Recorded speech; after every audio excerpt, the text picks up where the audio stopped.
Hello, তো সকাল সকাল চলে এলাম তোমাদের সাথে নতুন একটা ভিডিও শেয়ার করতে। তো অনেকদিন যাবৎ ভিডিও দেওয়া হয় না, তো এটা হলো লক্ষ্মী পুজোর দিনের ভিডিও তো ক্যাপচার করা হয়, বাট কিছুই দেওয়া হয় না। তো পুজোর তো প্রায় রোজকার জামা কাপড় রোজই আমি কেচে ধুয়ে ভাঁজ করে রেখে দিয়েছি। কিছু জামা কাপড় ছিল তো সেগুলো গুছিয়ে নেবো, আর ঘরটাও কিছু অগোছল হয়েছিল, ভাবলাম ঘরটা একটু মুছে পরিষ্কার করে দিই আজকে যেহেতু লক্ষ্মী পুজো। তো তারপরে দেখো লক্ষ্মী ঠাকুরের জন্য একটা সুন্দর মালা গেঁথে নিলাম, সাথে আমার গোপালদের জন্য আর মহাপ্রভুদের জন্য। তো চলো দেখো 5টার মতো মালা গেঁথে নিয়েছি, ঠাকুরকে পরাবো। এরপরে না আর হবে না, অনেক কাজ রয়েছে, কাজের চাপে যে কী করবো, তো তার জন্য ফটাফট গেঁথে নিলাম। এখন একটু বসেছিলাম, তো তারপরে ভাবলাম আলপনা দেবো, তো খড়িমাটি ভিজিয়ে রাখবো। আর আমার মাম্মাম তো এদিক ওইদিক ওই যে দেখছো লক্ষ্মী ঠাকুরকে বসাবো, ওখানে মাম্মাম কী করেছে, বিয়েটা নিয়ে এসে নিজেই বসে পড়ছে। আবার কিন্তু চার কাজ খুব বলছে, সব করছে। আর দেখো ঠাকুরের জন্য মুখটা একটু বালিশ করার জন্য মা একটু লিকুইড পাউডার নিয়ে এসেছিলো, তো ওটা দিলে পরিষ্কার হয়ে যায়। তো সেটাই ঠাকুরকে স্নান করানোর আগে একটু দিয়ে, দেখো এই ড্রেসটা কালকে ঠাকুরের জন্য বানিয়েছি আমি নিজের হাতে, যে ঠাকুরকে পরাবো বলে। আর এদিকে ঘি মধু সব কিছু দিয়ে ঠাকুরকে এখন স্নান করিয়ে নেব। তো দেখো মুখটায় শুধু একটু ক্লিন করেছি, তো সারা গাটা করিনি। আর একটু রঙও হয়ে গেছিলো, তো পরে আমি আবার সুন্দর করে দেবো। আমাদের আজকে থাক। তো ঠাকুরকে খুবই সুন্দর করে সাজিয়ে, তোমরা যদি দেখতে চাও অবশ্যই দেখো, খুবই সুন্দর লাগছে আমাদের মা লক্ষ্মীকে। তো তারপরে একটু ভালো জল দিয়ে স্নান করে দিচ্ছি। এর মধ্যে দুধ ছিল, দুধ দিয়ে স্নান করাটা হয়। এই দেখো ঠাকুরকে শাড়ি পরানো রেডি। আর শাড়ি পরানোটা কেমন লাগছে তোমরা অবশ্যই কমেন্টে জানিও। আমার তো সত্যি ঠাকুরকে সাজানোর পর নিজেও চোখ ফেরাতে পারছিলাম না, মনে হচ্ছিলো সারাদিন বসে বসে দেখি, এত ভালো লাগছিলো। আর এই ওড়নাটা বানিয়েছিলাম, তার মধ্যে কিছু স্টোন লাগিয়ে দিয়েছি আমি, আর এদিকে একটুখানি লেস লাগিয়ে দিয়েছি। তো ওড়নাটা সকালে করলাম, আর রাতে কালকে শাড়িটা করে রেখেছিলাম। দেখো ঠাকুরকে একটু চুল করে দিয়েছি। আর দেখো ফাইনাল কেমন লাগছে জানি, এখনও তো গয়নাগাটি পরাবো। তো শাড়িটা পরে নিলাম, আর নিচে সব আলপনার সাইডে দেওয়া হয়ে গেছে, আর টুলটাই দেওয়া বাকি ছিল, তো সেটাই স্নান করে দিয়ে তো ঠাকুরকে এখন এটার মধ্যে বসালাম। তো নিচে কিছু কাপড় পাতিনি, কারণ আলপনাটা দেখা যাবে না, তো যেটার মধ্যে ঠাকুরকে বসিয়েছি সেটার মধ্যে কাপড় পেতেই দিয়েছি। আর যত সম্ভব লক্ষ্মী পুজোর দিন সাদা কাপড় ঠাকুরকে বিছাতে নেই, তো তার জন্যই আমি হলুদ কাপড় দিয়েছিলাম। তো চলো তোমরা ভিডিওটা দেখতে থাকো। অনেকদিনই আমার ভিডিও আসে না, মানে ভিডিও করা হয়, এডিট করতে ইচ্ছা করে না, দিতেও ইচ্ছা করে না। তো মাম্মামকে নিয়ে আজকে লক্ষ্মী পুজোর এত আয়োজন করেছে আমি আর মা মিলে, তো প্রায় নাকে মুখে হয়ে গেছিলো। তাও মাম্মাম অনেকক্ষণ ঘুমিয়েছে, তার যার জন্য আরোটা এগোতে পেরেছে। আর দেখো মাঠটা কি সুন্দর পদ্ম ফুল নিয়ে এসেছিলো, তো সেটাই ঠাকুরের হাতে চলে যাচ্ছিলো না, ভাবলাম পাশ দিয়ে একটু সুন্দর করে দিয়ে দিই, নাহলে হাতে দিলে হচ্ছিল না। আর দেখো মালাটাও পরিয়ে দিয়েছি, আর একটু সিঁদুর পরিয়ে দিলাম। আর দেখো গয়নাগাটি পরিয়ে দিয়েছি। এখন বলো আমাদের লক্ষ্মী ঠাকুরকে কেমন লাগছে, কত সুন্দর লাগছে তাই না? আর আমি শুনেছি লক্ষ্মী ঠাকুরের টুনি ফুল খুবই পছন্দের একটা ফুল, তো মা নিয়ে এসেছিলো, তো ওটা পেছন দিক দিয়ে দিয়েছি। আর দেখো আমাদের গোপুসোনাদের সবাইকে মালা পরিয়ে দিয়েছি। আর এই ঠাকুরের মালাটা একটু ছোট হয়ে গেছিলো, আমি প্রায় অনেকটাই বড় করেছি, কিন্তু ছোট হয়ে গেছে বুঝতে পারিনি, সকালবেলা গেঁথেছি তো ঠাকুরকে আর ছুঁইনি। তো এই দেখো সব সাজানো রেডি, সামনে একটু আলপনা দিয়ে দিয়েছি, আর ঠাকুরের ডোলার মধ্যে সব চাল ধান সব ভরে ভরে দিয়ে দিয়েছি। আর ওইদিকে তিলগুলো একটু কম হয়ে গেছে, কারণ তিলগুলো ভরে দিতে পারিনি, ওটা হাফ হাফ আছে। আর দেখো কলা পাতার মানে দিয়ে ওটা দিয়ে একটা বড় ডোল বানানো হয়েছিল, ওটার মধ্যে গাছ কৌটোটাকে বসিয়ে দিয়েছি। আর এর মধ্যে পাঁচ কি বলে 5 রকমের তিলপদ দিয়ে দিচ্ছে এটার মধ্যে, তো তাহলে হয়ে গেল আমাদের 5টার মধ্যে 5টা জিনিস ভরা। আর তো চলো এখন ঠাকুরের খাবার দাবার রেডি করবো। ঠাকুরের ঘর রেডি হয়ে গেছে দিক দিয়ে। আর এদিকে দেখো আমি জল গরম বসিয়ে দিয়েছিলাম একটু চিনি দিয়ে, তো এর মধ্যে আমি কি বলে এটাকে বোঁদেটা দিয়ে দিচ্ছি, এটা ভিজবে সুন্দর হবে। আর এটার মধ্যে দিয়ে আর একটু নাড়তে হতো, তাহলে সুন্দর লাল কালারটা আসতো, কালারটা আসেনি। যাই হোক এবার রান্নার দিকে চলে এলাম মামামকে ঘুম পাড়িয়ে। দিয়ে দেখো ভাজা করে নিয়েছি 5 পদের, আর হচ্ছে এখন বসাবো তরকারি। তো চলো, তো দেখো ঠাকুরের জন্য ভাজা বুড়ি হচ্ছে, তারপরে এর মধ্যে দেখো আমি তার মধ্যে সবজিটাও কেটে রেখে তারপরে রান্নাতে বসেছি। আর এদিকে দেখো 5 তরকারি হচ্ছে, আর তারপরে হবে খিচুড়ি, তারপরে লুচি হবে। তো 5 তরকারিটা রাঁধতে আমি এদিকে ময়দাটা মেখে নেব, তাহলে তাড়াতাড়ি হবে, অনেকটা তাড়াতাড়ি করার চেষ্টা করেছি, যেহেতু নাড়ুটারও হয়নি। নাড়ুটাও নারকেলটা ফাটানো হয়েছে, এখন শুধু বাকি রয়েছে কুড়িয়ে ওটাকে বানানোর। আর এদিকে দেখো লুচিগুলো মা বেলে দিচ্ছে, আমি ভেজে নিচ্ছি, মেখে দিয়েছিলাম।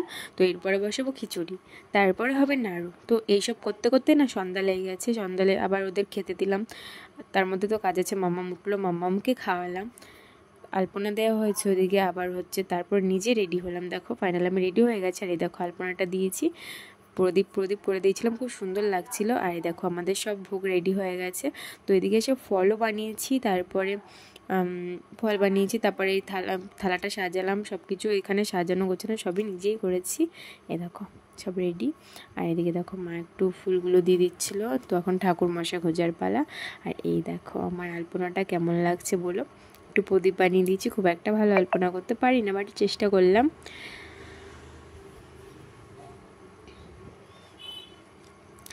তো চলো, আমি তো রেডি, ওদিকে মাম্মামকেও রেডি করে দিয়েছি। আর আমি আলতা পরবো, মাম্মাম পরবে না, এটা তো হতেই পারে না। তো আমাকে যেই দেখেছে আলতা পায়, তো মাম্মামেরও পরা চাই।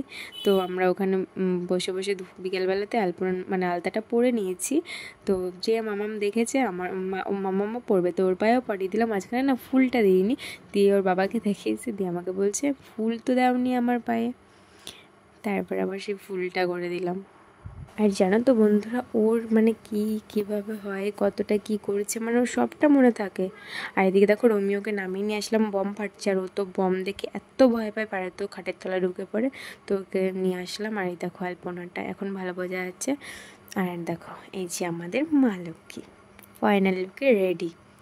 তো চলো, কেমন লাগছে কিন্তু কমেন্টে জানাতে ভুলো না। আর এদিকে যতটা পেরেছে ঠাকুরকে ভোগ দেওয়ার চেষ্টা করেছি, কারণ আমার ঠাকুরকে পুরো থালা ভরে সাজিয়ে দিতে খুবই ভালো লাগে। যে অনেক পদ রান্না করব, যতই কষ্ট হোক, ঠাকুরের জন্য তো কষ্ট না, ভালো লাগে করতে। আমার তো খুবই ভালো লাগে, ঠাকুরের জন্য যতটা করতে পারি ততটাই করি। তো চলো, এ দেখো আমার মাম্মামকেও সাজিয়ে দিচ্ছি। এটা হলো আমার আর একটা লক্ষ্মী, যাকে আমি অনেক সাধনার পর পেয়েছি। সত্যি কথা, আমি যখন ও আমার পেটে ছিল, আমি শুধু ভাবতাম আমার যেন মেয়েই হয় একটা। আর সত্যি ভগবান সেই ডাকটা আমার শুনেছে, আমাকে মেয়েই দিয়েছে। আমি খুব হ্যাপি ওকে পেয়ে। মা লক্ষ্মী আমাকে মা লক্ষ্মী দিয়েছে। তো চলো, এখন পুজো এখনও হয়নি, তো পাঁচালিটা পড়তেই যাচ্ছিলাম। তো তারপরে দেখলাম ঠাকুরমশাই এসছে, যেহেতু সন্ধ্যা লেগে গেছিলো। তো আমরা তো রাতে পুজো করি। তারপরে দেখো ঠাকুরমশাই আসলো। তারপরে এখানে এখন ঠাকুরমশাই পুজো দিচ্ছে। এদিকে দেখো প্রদীপ টদীপ সব ধরিয়ে দেওয়া হয়েছিল। আর এদিকে মাম্মাম দেখো খেলা করছে। তো পুজো দেওয়া হয়ে গেছে। তো ওর বাবাকে বলছিলাম চলো নমস্কার করে আসবে, কে শোনে কারো কথা। দিয়ে আমি ওর মাথায়, সবার মাথায় ধূপটা একটু ছুঁয়ে দিলাম। দেখো আগুনের শিখাটা একটু সবার মাথায় দিয়ে দিলাম, রোমিওর মাথায় দিয়ে দিলাম। আমি চাই আমার মেয়ে যতটা ভালো থাকুক, আমার রোমিও আমার ছেলের মতোই ও অনেক ভালো থাকুক, সুস্থ থাকুক। তো চলো, তো এখন পড়বো পাঁচালি। তারপরে দেখো আমরা বাজি ফাটাচ্ছিলাম একটু। তো আগের বছর ওর বাবা আমাকে এনে দিয়েছিল লক্ষ্মী পুজোর দিনই, অনেকগুলো এনে দিয়েছিল, এক প্যাকেট এই তারাকাঠিগুলো এনে দিয়েছিল। তো আমি না দু একটা ফুটিয়ে না রেখে দিই, আমার স্বভাব। এই বছরও তাই হয়েছে, ফোটানোর পর এখনও দুটো রয়ে গেছে। তো মাম্মাম ফোটালো, মাম্মাম তো ভয় পাচ্ছিলো, দিয়ে আমি আর ওর বাবা একটুখানি জিরবাটি ধরিয়ে নিলাম, ভালো লাগছিলো। তারপরে পাঁচালিতে বসবো। তো পাঁচালিতে পড়বো, আর ভালো লাগে। এবার থেকে চেষ্টা করবো প্রত্যেক বৃহস্পতিবার পড়ার। আর এই দেখো আগের বারও ধরিয়েছিলাম বাজি, সেই বাজিটা তো রয়েই গেছে। তো চলো,